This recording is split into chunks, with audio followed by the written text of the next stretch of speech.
नमस्कार. मी तेजस्विनी हेमराज नारखेडे, राहणार जळगाव. सध्या इंजिनिअरिंगच्या 3ऱ्या वर्षाला शिकत आहे. SDCEDने आम्हाला आमचे मनोगत व्यक्त करण्याची संधी दिली त्याबद्दल धन्यवाद. सर्वप्रथम मी SDCED परिवाराचे मनःपूर्वक आभार मानू इच्छिते. कारण ही शिष्यवृत्ती सर्वांना प्राप्त होणे, सलग वर्ष प्राप्त होणे एक अभिमानास्पद गोष्ट आहे आणि हा एक सन्मान फक्त मदत म्हणून नाही, तर तो आम्हाला एक उत्तरदायित्व देत असतो, की कशाप्रकारे आम्ही आमचे शिक्षण पूर्ण करावे आणि अधिकाधिक प्रगती करावी, स्वावलंबी व्हावं आणि इतरांसाठी प्रेरणादायी ठरावं. तर मातोश्री प्रेमाबाई जैन हायर एज्युकेशन स्कॉलरशिप ही आम्हाला शिक्षणासाठी एक आधार म्हणून काम करीत असते आणि खरं सांगायचं म्हटलं तर आर्थिक अडचणींमुळे मला माझ्या अभ्यासक्रमामध्ये खंड पडू शकला असता.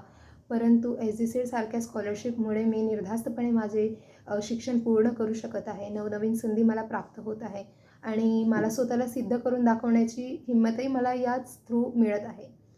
तर ह्या शिष्यवृत्तींमधून मला फक्त आर्थिक मदतच नाही, तर माझा आत्मविश्वासही वाढला. मी स्वतःवर विश्वास करू शकते आणि नवीन डिसिजन्स घेऊ शकते आणि अजून आम्हाला एक उज्ज्वल भविष्याकडे पाहण्याचा एक नवीन दृष्टिकोनही यातून मिळत असतो.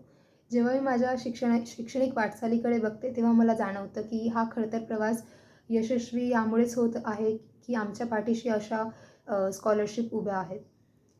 श्री सुरेशदादा जैन यांचे शिक्षण हीच एक प्रगती हे वाक्य मला नेहमी प्रेरणा देत असतं. कारण SDCED ही शिष्यवृत्तीच नाही आहे फक्त, तर ती आमच्यासारख्या विद्यार्थ्यांसाठी एक मार्गदर्शन आहे.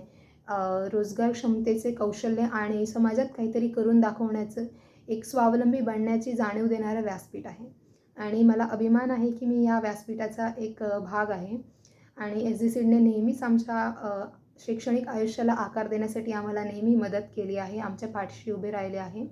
त्यामुळे शेवटी मी सर्व समितीचे, संपूर्ण निवड समितीचे आणि मार्गदर्शक समितीचे आभार मानू इच्छिते, की तुम्ही आमच्यासारख्या विद्यार्थ्यांचा विचार केला आणि आम्हाला नेहमी आमच्या शैक्षणिक वाटचालीमध्ये तुम्ही आमच्या पाठीशी राहिले. त्यामुळे खूप खूप धन्यवाद.